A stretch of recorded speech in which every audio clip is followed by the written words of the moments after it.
କିଛି ହେଇନି ଆମ ଗୁଡଗାଲ ଗୁଡଗାଲ ଯୋଟା କି ସ୍ମାଇଲ କରୁଛି ତୁ ଥ୍ୟାଙ୍କ ୟୁ କହିଦେବା। ମୁଁ ଗୁଗୁକୁ ଆଗେ ଟିକେ ସଜ କରିଦେଲି ତାପରେ ତାକୁ ନେଇକି ଫଟो ଉଠେଇଲି ଭିଡିଓ ବନେଇଲି। ଆଜି ଆମ ଗୁଗୁ ପୁରା ପ୍ରିନ୍ସେସ ଭଳିଆ ଦେଖା ହଉଥିଲା।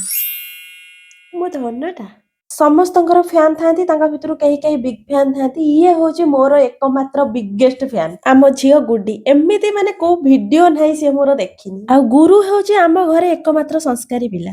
ଦେଖୁନାହାନ୍ତି ଆମ ଡୁଡୁର ହାତ ପାଉନି ବୋଲି ଆମ ରିଷି ତାର ଟୋଟାଲି ତା ଆଡକୁ ବେଲୁନ ଦଉନି। ସେ ତାର ନିଜେ ଖେଳୁଛି ଇଏ ତାର ଖାଲି ହାତ ବଢେଇକି ଛିଡା ହେଇଛି। ହେଲେ ମୋ ହାତ ପାଇବ ସେଥିପାଇଁ ଆମେ ଦି ଜଣ ମିଶିକି ଖେଳିଲୁ। ତାର ଦେଖିଲା ବେଳକୁ ଏପଟରେ ଆମ ଡୁଡୁ ତାର ତା ଭାଇ ମାନଙ୍କର ଭିଡିଓ ବନଉଛି। ନିଜେ ତ ଖେଳି ପାଇଲାନି ଏମାନଙ୍କର ଭିଡିଓ ତାର ବସିକି ବନେଇଲା ଆଉ।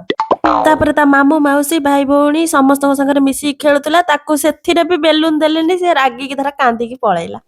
ତାପରେ ହେଲା ଆମ ଡୁଡୁର କେକ୍ କଟିଂ।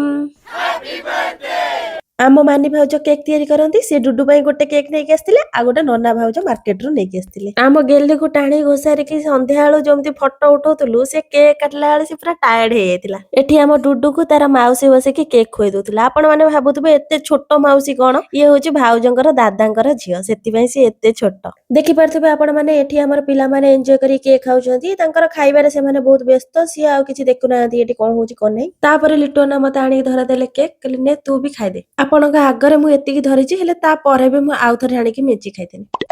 ଆପଣ ମାନେ ଦେଖିକି ଭାବୁଥିବେ କି ଭାଉଜ ଝିଅକୁ ଖୁଏଇ ଦଉଛନ୍ତି। ଝିଅକୁ ତ ଖୁଏଇ ଦଉଥିଲେ ହେଲେ ତା ସାଙ୍ଗରେ ସିଏ ବି ନିଜେ ବି ଖାଉଥିଲେ ବସିକି ସେଠି। ମତେ କିନ୍ତୁ ମିଛରେ କହୁଥିଲେ ନା ମୁଁ ଖାଇନି ତମ ସାଙ୍ଗରେ ଖାଇବି।